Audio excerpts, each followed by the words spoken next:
ขอกราบถวายความเคารพพระเถรานุเถระพระสงฆ์สังฆเจ้าและก็ขอเจริญพรเจริญสุขสสดีจงปรากฏมีแก่ญาติโยมท่านสาธุชนทุกคนทุกท่านทั้งที่รับชมผ่านไลฟ์สดวัดยางกวงแล้วก็รับชมผ่านทางสถานีวิทยุวันนี้ก้าวอาตมาภาพจะได้มาบรรยายธรรมะซึ่งในวันที่3 มีนาคมซึ่งตรงกับวันสำคัญของพระพุทธศาสนาของเฮาซึ่งเป็นวันมาฆบูชาซึ่งปีพุทธศักราช2569 ปีนี้ตรงกับวันที่3 มีนาคมซึ่งเป็นวันศีลใหญ่และก็ในคณะเดียวกันก็ขอกล่าวเป็นภาษาไทยใหญ่ว่าไม่สงคาพี่น้องใต้เฮากูก็กูกลตีวันนี้วุนจ้างเต็งก็ติไหลมาฮอตาลาความไต้ซึ่งเป็นพระธรรมเทศนาตีพระลาเป็นเจ้าเฮา ไลสอนไลลาดก่อนตีไลลาสังขารกะเมื่อไหร่ก็ไลมาฮอตาลาเป็นความไต้แล้วก็เป็นความเมืองในขณะเดียวกันก็มี2 ภาษาถ้าพอออกไม่ออกพี่น้องใต้เฮากูก็กูก้นเนาะซึ่งภาษาใต้หรือว่าภาษาเมืองเฮาก็ถือว่าเป็นภาษาตี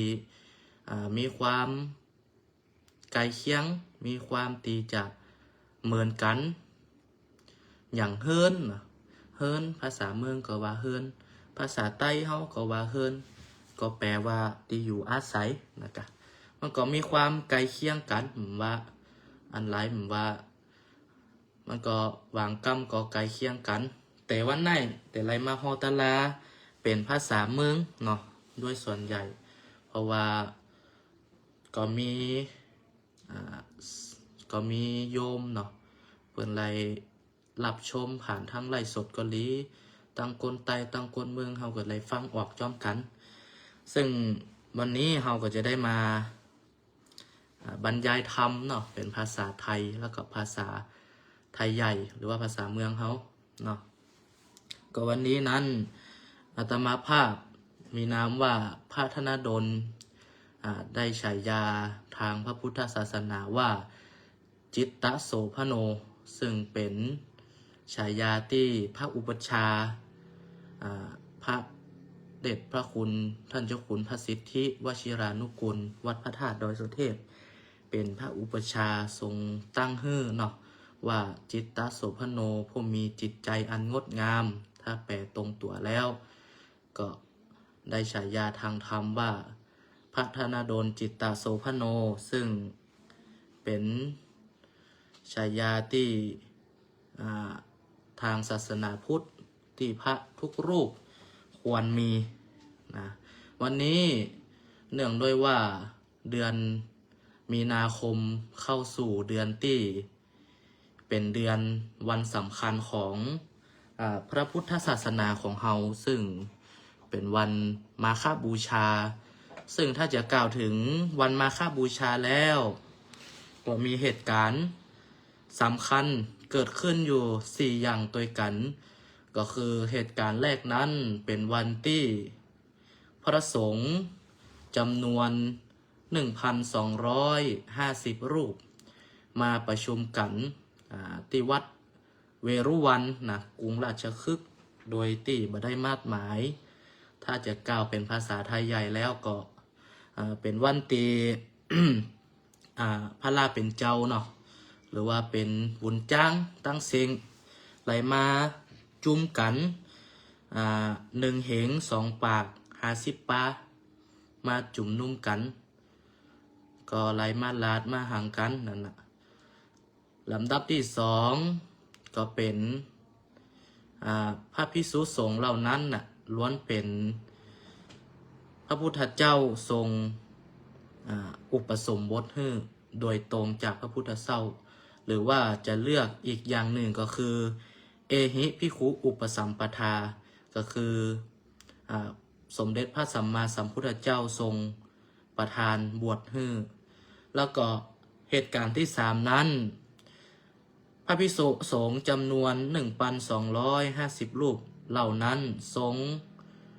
บรรลุเป็นพระอรหันต์แล้วทุกพระองค์ที่ได้มาประชุมกันแล้วก็เหตุการณ์สุดท้ายแล้วก็คือเป็นวันที่พระจันทร์เต็มดวงเนาะเป็นวันที่พระจันทร์เต็มดวงเสวยมาฆฤกษ์ซึ่งถ้าจะกล่าวถึงวันมาฆบูชาแล้วเฮาอู้ถึงในฐานะที่เฮาเป็นพุทธศาสนิกชนหรือว่าเป็นชาวพุทธของเฮาเนี่ยควรที่จะปฏิบัติตนหรือว่าควรที่จะคำนึงถึงเหตุการณ์สำคัญทั้ง4อย่างที่อาตมาภาพได้กล่าวไปแล้วในเบื้องต้น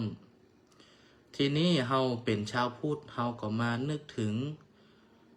ว่าเหตุการณ์ทั้งหลายเหล่านั้นล้วนเป็นกุศลทั้งสิ้นแล้วตัวเฮาแหละเป็นกุศลแล้วหรือยัง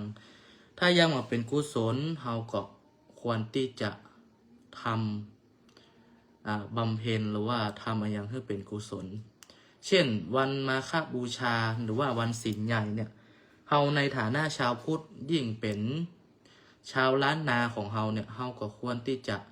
สืบหิตสารห้อยป้าลูกป้าหลานเข้าวัดเข้าวาซึ่งถือว่าเป็นวันศีลใหญ่เป็นวันมาฆบูชา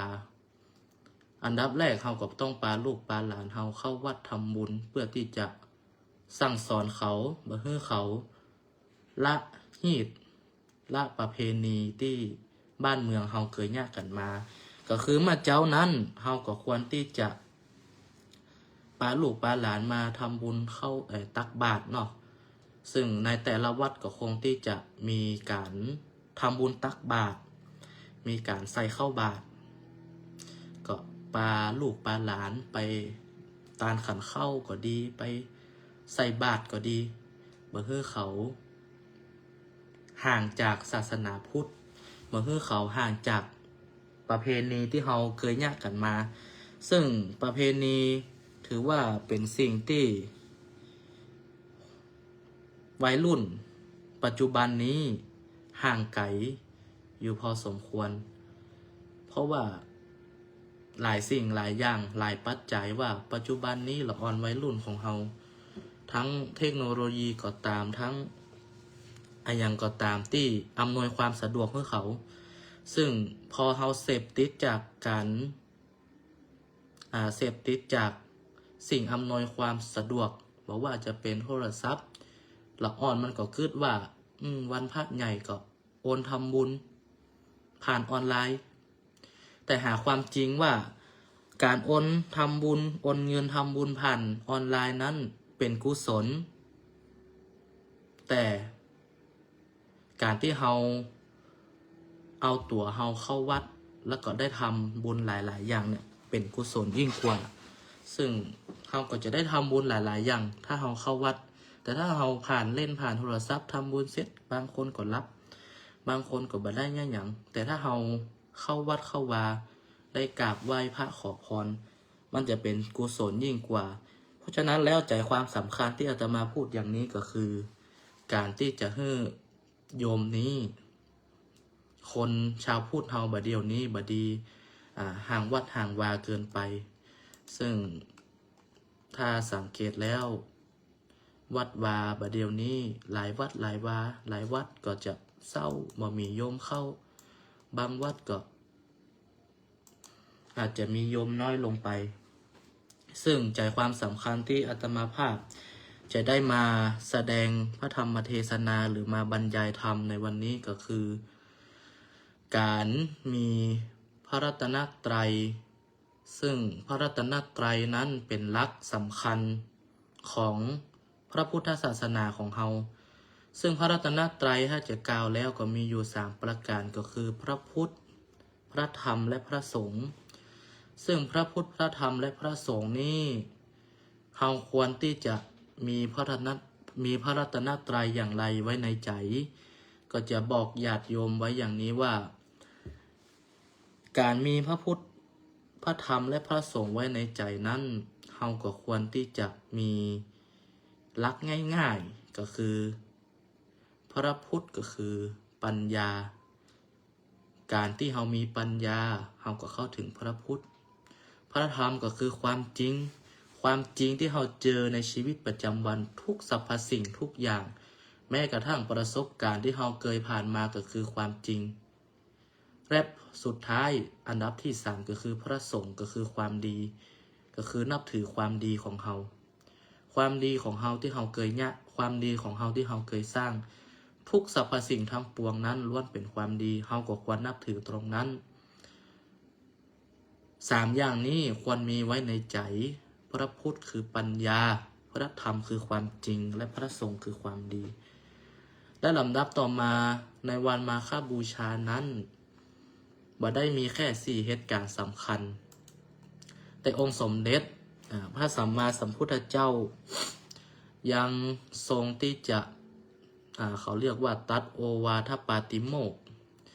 ซึ่งใจความสำคัญของโอวาทปาติโมกข์นั้นก็มีดังต่อไปนี้ก็คือ เขาเรียกว่ากุศลสูปสัมปทาก็คือการมีจิตใจที่ขาวสะอาดหรือว่าการมีแต่ใจความสำคัญจริงๆแล้วเนี่ยถ้าจะแปลในลักษณ์ของที่เราเป็นพระสงฆ์สามเณรหรือว่าชาวพุทธเนี่ยอันดับแรกที่ตอนที่พระพุทธเจ้าได้ตรัสโอวาทปาติโมกข์ในบทของที่พระบาลีว่า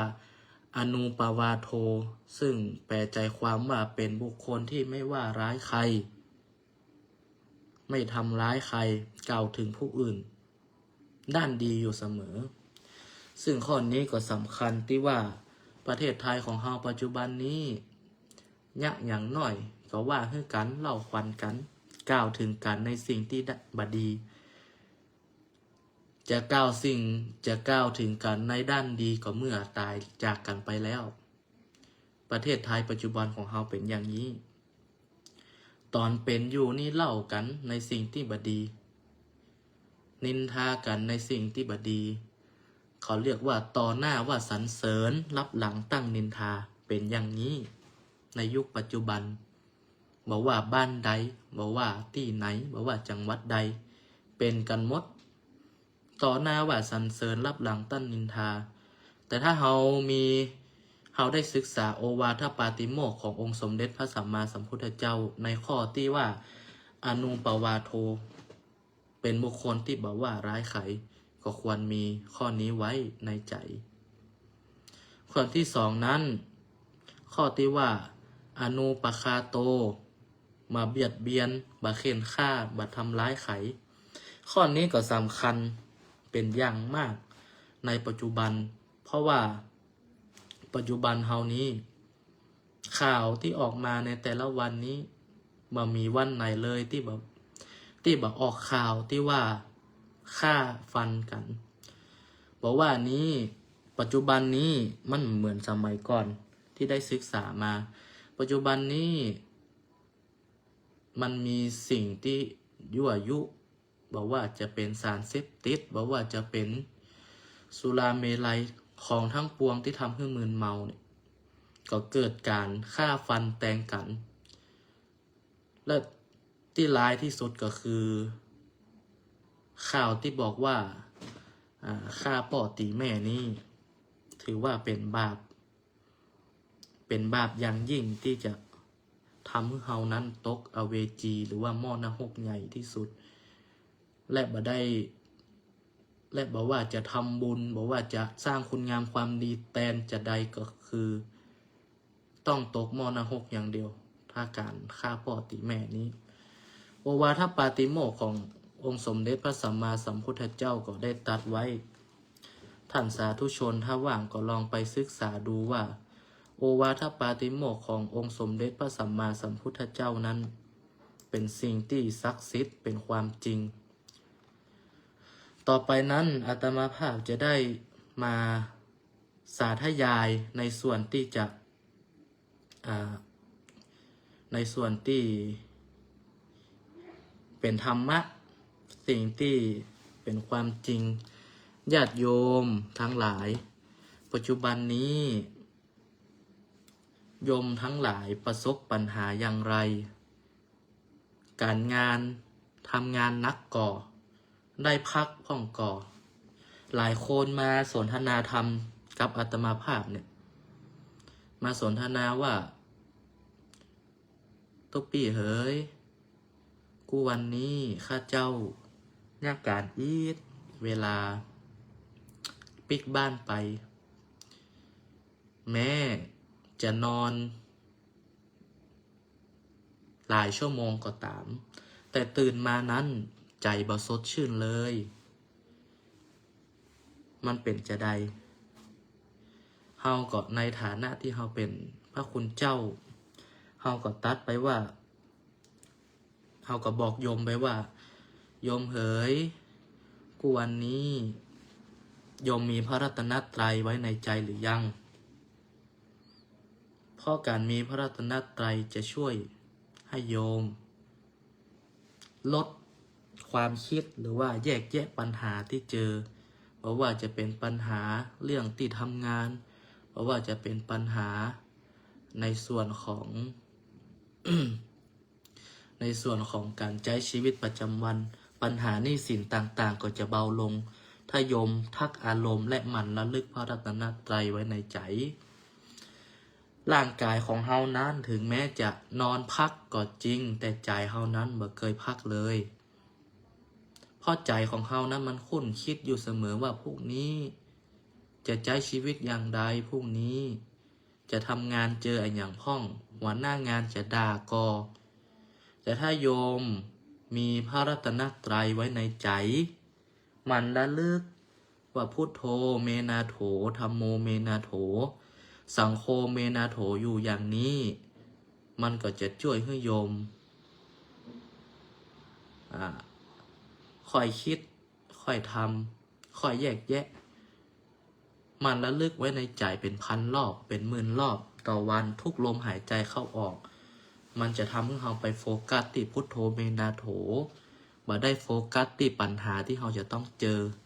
เราก็บอกโยมไปอย่างนี้ปรากฏว่าโยมได้ติดต่อมาว่าตุ๊ปปี้สิ่งที่ตุ๊ปปี้บอกวันนั้นข้าเจ้าเอาไปทำมันช่วยข้าเจ้าได้มากพอสมควร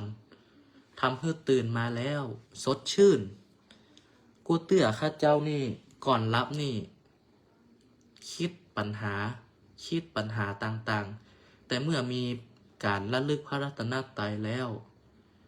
เอาไปใช้แล้วทำให้ข้าเจ้านี้บ่ได้คิดบ่ใช่ว่าบ่ได้คิดแต่ลดการคิดถึงอนาคตลงแต่อยู่กับปัจจุบันมากขึ้นอย่างนี้อาตมาภาพจึงจะบอกศรัทธาญาติโยมไว้ว่าการมีพระรัตนตรัยไว้ในใจไม่ใช่แค่ฟังอย่างเดียวแต่โยมต้องเอาไปปฏิบัติจริงๆธรรมะต้องลงมือทำถึงจะเห็นผลถ้าเราฟังอย่างเดียวเราได้กุศลแต่เราบ่ได้ลงมือกุศลนั้นมันก็เกิดแต่กุศลแต่มันบ่ส่งให้โยมเห็นผลประโยชน์ของมันซึ่งลงมือทำแล้วถ้าโยมตอนนี้โยมรับฟังผ่านทางวิทยุก็ดีผ่านทางไลฟ์สดก็ดีโยมลองบัดเดี๋ยวนี้โยม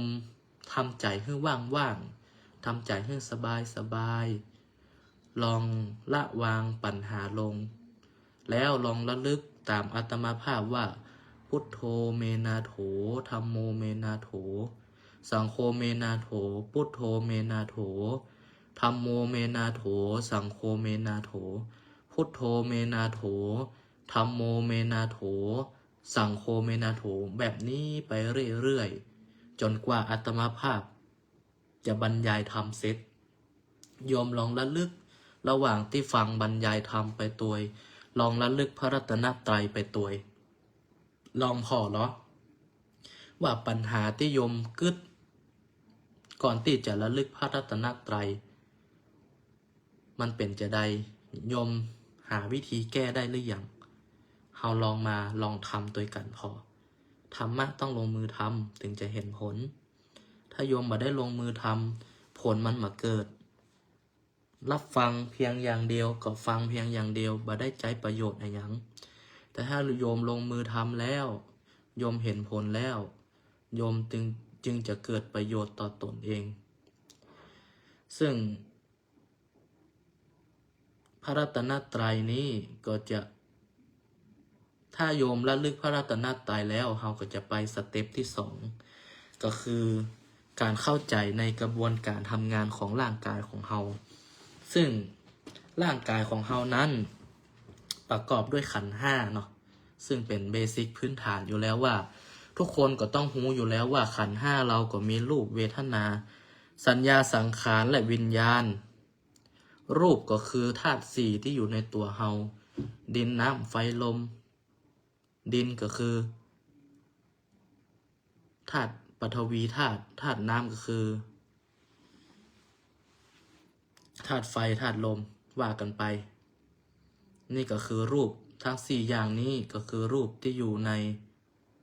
ตัวของเราเวทนาก็คือความรู้สึก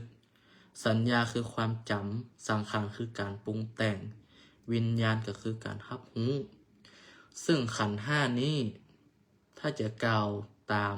พระธรรมของสมเด็จพระสัมมาสัมพุทธเจ้าแล้วก็จะไปสัมผัสอยู่ที่เขาเรียกว่าอินทรีย์หกอินทรีย์หกนี่ก็จะแบ่งอยู่สองประการก็คือ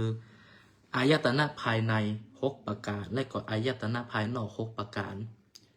ที่ร่างกายของเราจะทำงานร่วมกันอายตนะภายใน6ประการนั้นก็มี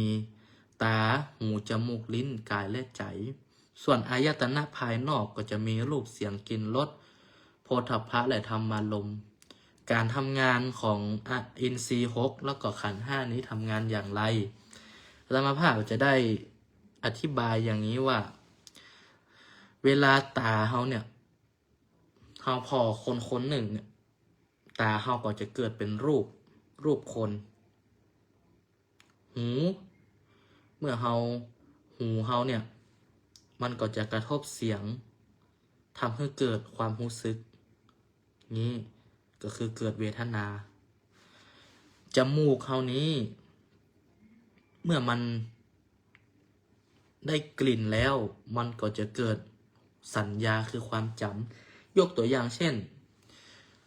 ญาติโยมลองไปดมดอกชนิดหนึ่งเนาะได้กลิ่นทีนี้สัญญาในร่างกายของเรามันก็เกิดการเรียนรู้เกิดการประมวลผลก็คือว่าดอกนั้นมันชื่ออะไรหยังที่เราได้ดมไปแล้วสัญญามันก็จะบ่งบอกว่าเป็นดอกกุหลาบกาเป็นดอกอะไรอย่างกาเบญจมาศกาเป็นดอกเข็มกาอย่างนี้เป็นต้นอันนี้ก็คือจมูกถ้าเราได้กลิ่นแล้วมันก็จะเกิดความจำพุทธขึ้นมาในหัวเราลิ้นถ้ามันกระทบกินเข้ากับลิ้นเรานี่ก็จะเกิดการได้รสก็เกิดการปรุงแต่งรสเกมกาบักเกมกาหวานกาส้มกาอย่างนี้ร่างกายของเรากระบวนการของเรามันทำงานอย่างนี้ส่วนกายและใจมันทำงานอย่างไรกายและใจเนี่ยถ้ามันได้กระทบกับธรรมารมณ์หรือว่าอารมณ์ของเรามันก็จะเกิดการรับรู้อารมณ์ตอนนี้อารมณ์ของเราโกรธมันก็จะสัมผัสว่าโกรธอารมณ์สุขอารมณ์อะไรอย่างมันก็จะสัมผัสถึงหรือว่าเขาฮ้องว่าวิญญาณก็คือการรับรู้ดังนั้นแล้วอินทรีย์6ที่อาตมาภาพได้อธิบายไปมันก็จะทำงานอย่างนี้ก็คือตาหูจมูกลิ้นกายใจมันก็จะทำงานร่วมกับอายตนะภายนอก6ก็คือรูปเสียงกลิ่นรสโผฏฐัพพะและธรรมารมณ์และสิ่งเหล่านี้อินทรีย์6 ก็ไปทำงานกับขันธ์ห้าก็คือ รูปเวทนาสัญญาสังขารและวิญญาณ ก็คือธาตุสี่ความรู้สึกการจำและปรุงแต่งและการรับรู้ สิ่งเหล่านี้ก็อยู่ในตัวเฮาก็คือการทำงานในตัวเฮาทั้งสิ้น ก็อยากที่จะให้ญาติโยมได้เข้าใจในกระบวนการชีวิตของเฮาโยมท่านทั้งหลายเฮาจะต้องตายกันทุกคนบอกว่าเลวหรือจ้าต้องตายแน่ๆเกิดมาในชาตินี้มีใครรอดสักคนแต่การระลึกถึงความตายนี้ถ้าเฮาเข้าใจกระบวนการแล้วเฮาจะบ่กลัวเลยโยมถ้าเฮาเข้าใจเฮาระลึกพระรัตนตรัยแล้วรู้ว่าขันธ์ห้ามันทำงานจะได้แล้วโยมจะเข้าใจว่าชีวิตคนเฮาบอกว่าเชื้อชาติใดบอกว่าสัญชาติใดทุกคนในโลกนี้ถ้าเข้าใจในกระบวนการทำงานของขันธ์ห้าเข้าใจในการทำงานของธาตุสี่เข้าใจในความจริงธรรมะของพระพุทธเจ้า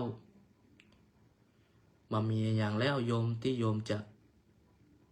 กลัวก็อาจจะกลัวอยู่แต่เฮาเข้าใจว่าเฮาต้องตาย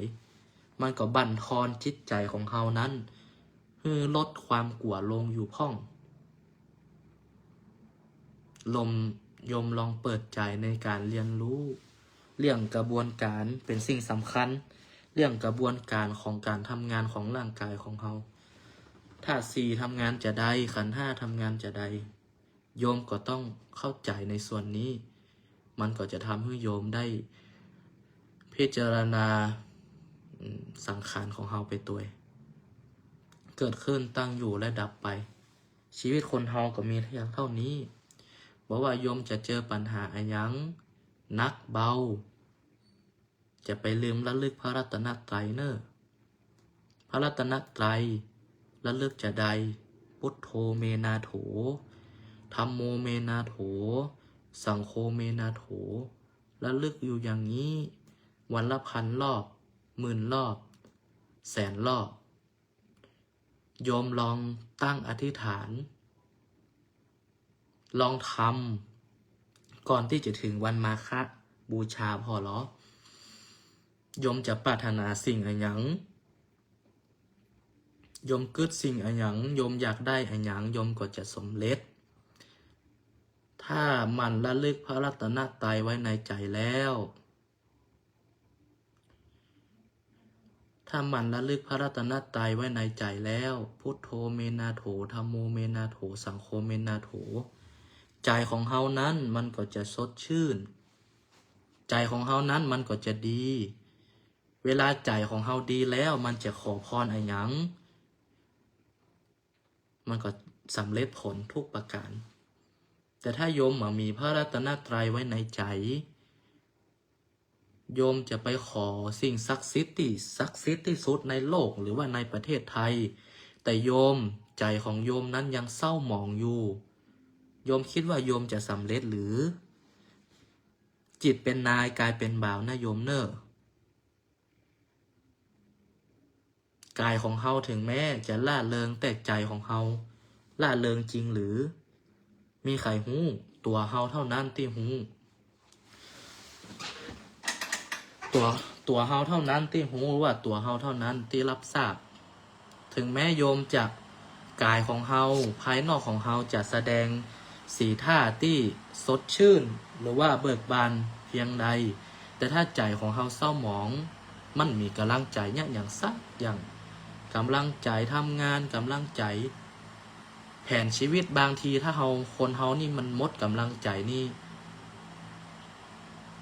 อาจจะแบบอย่างที่โยมเห็นข่าวทุกวันก็คือบางคนก็เป็นโรคซึมเศร้าบางคนก็ฆ่าตัวตายเพราะฉะนั้นอาตมาภาพอยากจะบอกโยมทั้งหลายว่าใจของเฮานั้นสำคัญที่สุดใจของเฮานั้นเป็นนายมีอำนาจที่สุดในร่างกายของเฮาเมื่อมีอำนาจที่สุดในร่างกายของเฮาโยมอยากให้มัน เป็นดีก็ถ้าโยมอยากให้ใจของเฮาดีโยมก็ควรหมั่นระลึกพระรัตนตรัยระลึกไปเรื่อยๆพุทโธเมนาโถธัมโมเมนาโถสังโฆเมนาโถว่างก็ระลึกญาการก็ระลึกก่อนนอนก็ระลึกบอกว่าเขาจะทำอย่างก็ระลึกเครียดก็ระลึกลองระลึกตั้งเป้าหมายวันละ10 รอบวันละ20 รอบค่อยๆเพิ่มไปทีนี้ใจของเฮามันจะดีใจของเฮาดีแล้วเพราะว่าเฮาจะขอพรอะไรอย่างก็สำเร็จผลก็ฝากโยมว่าใจความสำคัญที่อาตมาภาพได้บรรยายมานี้ก็คือในเบื้องต้นก็คือได้บรรยายในความสำคัญของวันมาฆบูชาว่าวันมาฆบูชาของเฮานั้นเป็นวันที่มีเหตุการณ์สำคัญที่เกิดขึ้นในพระพุทธศาสนาของเฮาก็คือเป็นวันที่พระสาวกขององค์สมเด็จพระสัมมาสัมพุทธเจ้าจำนวน 1,250 รูปมาประชุมพร้อมกันโดยที่บ่ได้นัดหมายพระภิกษุสงฆ์เราเหตุการณ์ที่2ก็คือพระภิกษุสงฆ์เหล่านั้นล้วนเป็นพระภิกษุสงฆ์ที่องค์สมเด็จพระสัมมาสัมพุทธเจ้าของเฮาได้เป็นคนอุปสมบทให้หรือว่าบวชให้ข้อที่3ก็คือพระภิกษุสงฆ์เหล่านั้นล้วน บรรลุพระอรหันต์ทั้งสิ้นแล้วก็เหตุการณ์ที่4ก็คือเป็นวันที่พระจันทร์สวยงามเต็มดวงเสวยมาฆฤกษ์4เหตุการณ์สำคัญที่เกิดขึ้นในวันมาฆบูชาและชาวพุทธที่จะควรกระทำก็คือการเข้าวัดทำบุญตานขันเข้ามือญาติพี่น้องผู้ล่วงลับทำบุญใส่บาตรเวียนเทียนอย่างวัดยางกวงของเฮาก็ได้จัดปฏิบัติธรรมโครงการเนกขัมมะบารมี ก็บวชเนกขัมมะบารมีจำนวนอยู่นอนวัดอยู่2 คืน 3 วันก็มีแม่ขาวมีอุบาสกอุบาสิกาเข้าร่วมโครงการก็เยอะอยู่พอสมควรก็คือวันนี้ก็เป็นวันที่2แล้วที่วัดยางกวงของเฮาได้จัดโครงการบวชเนกขัมมะบารมีนอนวัด2 คืน 3 วันวันนี้วันที่2เริ่มโครงการตั้งแต่ตะวาแล้ว27วันนี้วันที่28เป็นคืนสุดท้ายที่บวชเนกขัมมะบารมีเนื่องในวันมาฆบูชาและวันพรุ่งนี้วันลาพระกรรมฐานแล้วก็จะมีงานสำคัญก็คือวันที่3 มีนาคมหมู่เฮาศรัทธาญาติโยมชาวพุทธก็จะได้เจริญพรเรียนเชิญผ่านไลฟ์สดนี้เนอะว่าวัดยางกวงของเฮานั้นในช่วงเช้าวันที่3วันพระใหญ่วันมาฆบูชาวันที่เจ้า7 โมงโดยประมาณ7 โมงครึ่งก็มีพิธีทำบุญใส่ข้าวบาตรก็จะได้มาทำบุญใส่ข้าวบาตรในช่วงเจ้าแล้วก็ช่วงเย็นเวลา6 โมงช่วงเย็นโดยประมาณวัดยางกวงของเฮาก็มีพิธีสวดมนต์ไหว้พระประกาศรัตนปริตสาธยายพระไตรปิฎกแล้วก็ มีการรับฟังบรรยายธรรมแล้วก็จะได้ร่วมกันเวียนเทียนประทักษิณวัดยางกวงของเฮาก็เล็งเห็นถึงประเพณีที่มีเมินมาของเจ้าล้านนาเฮาอันนี้โยมปี้อย่างน้อโยมแม่อย่างที่ผ่านไลฟ์สดน้ออ่านฟังเข้าใจเจ้าแต่พูดไม่เป็นจะฝึกไปเรื่อยๆจะพยายามให้เข้าใจมากกว่านี้แรกๆเฮาก็บ่เข้าใจโยมแต่ถ้าเฮาระลึกไปเรื่อยๆค่อยๆพุทโธเมนาโถธัมโมเมนาโถสังโฆเมนาโถค่อยๆระลึกโยมต้องค่อยๆตั้งเป้าหมายเนอะจะไปฟังล้ำบ่ใจว่ากดตัวเก่าว่าวันนี้วันแรกต้องได้1,000 รอบกดตัวเก่าบังคับตัวเก่าสิ่งนี้บ่ใช่สิ่งที่จะต้องบังคับแต่จะต้องเป็นธรรมชาติออกมาธรรมชาติเหมือนเฮาหายใจเข้าหายใจออกแต่เฮาก็ระลึกพระรัตนตรัยไว้ในใจตัว พุทโธเมนาโถธัมโมเมนาโถสังโฆเมนาโถมันจะทำให้ใจเฮาสดชื่นโยมพอใจเฮาสดชื่นแล้วหน้าตาเฮาก็จะแจ่มใสรูปโฉมวันณะผิวพรรณก็จะผ่องใสไปตัวเพราะฉะนั้นเนื่องในวันมาฆบูชาก็ฝากโยมท่านทั้งหลายว่าจะไปเลื่อมระลึกพระรัตนตรัยศึกษาเรื่องขันธ์ห้าการทำงานของร่างกายของเฮารูปเวทนาสัญญาสังขารวิญญาณทำงานจะใดก็จะช่วยให้โยมเข้าใจในหลักธรรมขององค์สมเด็จพระสัมมาสัมพุทธเจ้าได้มากยิ่งขึ้นและก็เป็นน้องไตเฮาเนาะก็วันนี้ได้มาฮอตาลาเรื่องของวันศีลใหญ่เลือนสี่ม่นหน่อยค่ะเนาะเลือนสามม่นเฮาก็เลยแปลงเข้ายากู้รู้ว่าเลือนสี่ม่นเฮาก็มาฮอตาลาโฮมกันเป็นวันศีลใหญ่เป็นวันที่เกิดเขาห้องว่าเกิดเหตุการณ์สี่อย่างที่เกิดขึ้นในเกิดขึ้นในศาสนาพุทธของเฮาก็คือเป็นวันตีวุ่นจ้าง1 เหง 2 ปาก 50 ป้ามาจุ่มนุ่มกันมาลาดกันแล้วก็วุ่นจ้างตั้งเสียงก็เป็นวุ่นจ้างตีพระลาเป็นเจ้าเฮาไล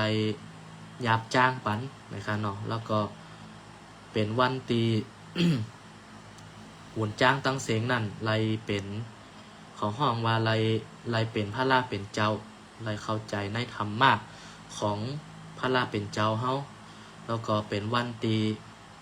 เป็นวันเลือนสีม่วนนั่นน่ะใต้เฮาแล้วก็มันไหนเฮาก็หุ่นจ้างเฮาก็ไลมาลาดนี้ว่าเจิญปอออกไม่ออกไปน้องใต้เฮากูก่อกูก้นไหนคะเนาะว่าเฮือไลมีพระลาเป็นเจ้าไว้ในใจพระลาเป็นเจ้าตั้งสามมีพระพูดพระธรรมพระสงฆ์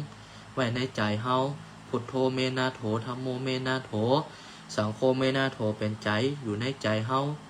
มาเหลียวปอออกไม่ออกไปน้องใต้เฮากูก่อกูก้นเฮ็ดหังอยู่มีหนีห้ามีศีลห้าเฮ็ดการเฮ่อห้าลองขอห้องว่าลองเอาพระลาเป็นเจ้าตั้งสามอยู่ในใจเฮากูลมหายใจเข้าออกนะครับเนาะหายใจเข้าก็พุทโธเมนาโถหายใจออกก็ธัมโมเมนาโถสังโฆเมนาโถลาดกะตักเซงลาดกะตั้งเซงเป็นวัน1 เหงเป็นวัน1 เหงเป็นวัน2 ปากเป็นวัน2 ปาก5เนี่ยลาดกะลองลาดกะใจอยู่ในใจเฮาถ้าใจเฮามันลีเนี่ยแต่เฮ็ดหังมันก็มีกำลังใจนั่นน่ะแต่เหตุการณ์ก็มีแห้งเฮ็ด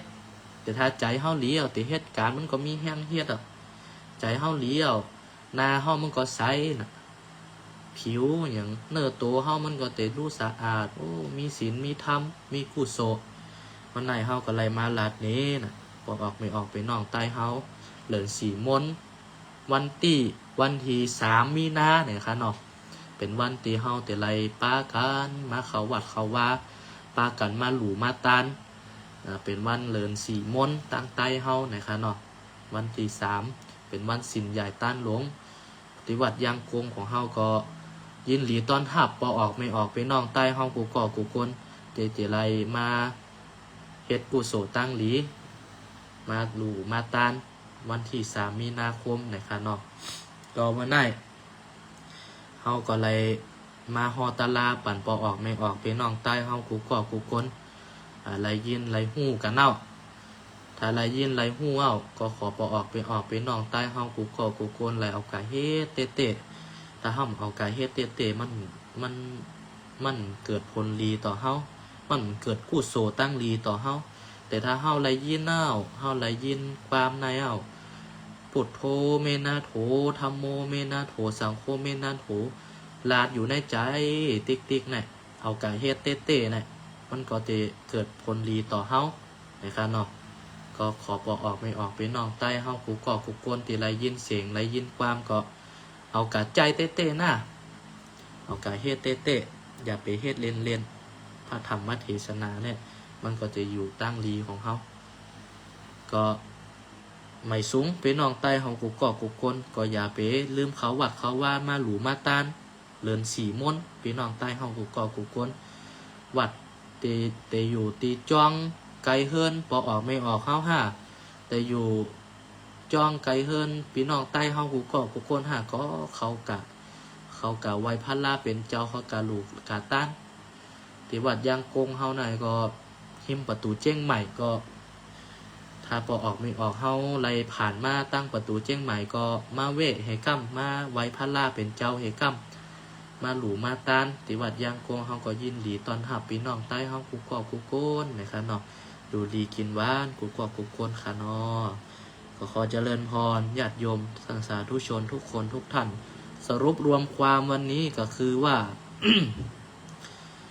การระลึกพระรัตนตรัยไว้ในใจเนื่องในวันมาฆบูชาซึ่งเป็นเป้าหมายสิ่งเดียวที่อาตมาภาพอยากจะฝากญาติโยมไว้ในวันสำคัญของพระพุทธศาสนาของเราก็คือการระลึกพระรัตนตรัยไว้ในใจอย่าไปลืมเนอะได้ยินได้ฟังแล้วก็ขอเอาไปใจแตะพระธรรมะต้องลงมือทำถึงจะเห็นผลเจ้าวัดยางกวงก็สอนแบบนี้สอนระลึกพระรัตนตรัยโยมทักอารมณ์ระลึกพระรัตนตรัยแบบนี้แหละจะช่วยให้ญาติโยมท่านทั้งหลายพ้นจากความทุกข์หรือเบาบางความทุกข์แก้ปัญหาสิ่งต่างๆได้ก็ฝากญาติโยมไว้ในใจระลึกพระรัตนตรัยที่บ่ควรขาดก็คือว่าร่วมกันเป็นบุญกุศลเนาะร่วมกันสร้างบุญสร้างกุศลในวันพระใหญ่วันมาฆบูชาร่วมกันระลึกพระรัตนตรัยก็ขอฝากญาติโยมไว้เพียงเท่านี้ก็วันพรุ่งนี้ก็เจอกันใหม่เวลา 10 นาฬิกาตรงในวันพรุ่งนี้อาตมาภาพขออำนวยอวยพรบุญกุศลทั้งปวงที่ได้เกิดขึ้นแล้วในวันนี้ก็ขอจงปกปักรักษาญาติโยมท่านสาธุชนทุกคนทุกท่านได้มีสุขภาพกายสุขภาพใจสมบูรณ์แข็งแรงอายุมั่นขวัญยืนแม้นจักปรารถนาสิ่งหนึ่งประการใดอันเป็นไปด้วยชอบประกอบด้วยกุศลธรรมแล้วทั้งปวงขอความปรารถนานั้นจงสำเร็จผลโดยทั่วกันจัตตาโรธรรมาวัฏันติอายุวันโนสุขังพระลังขอเจริญพร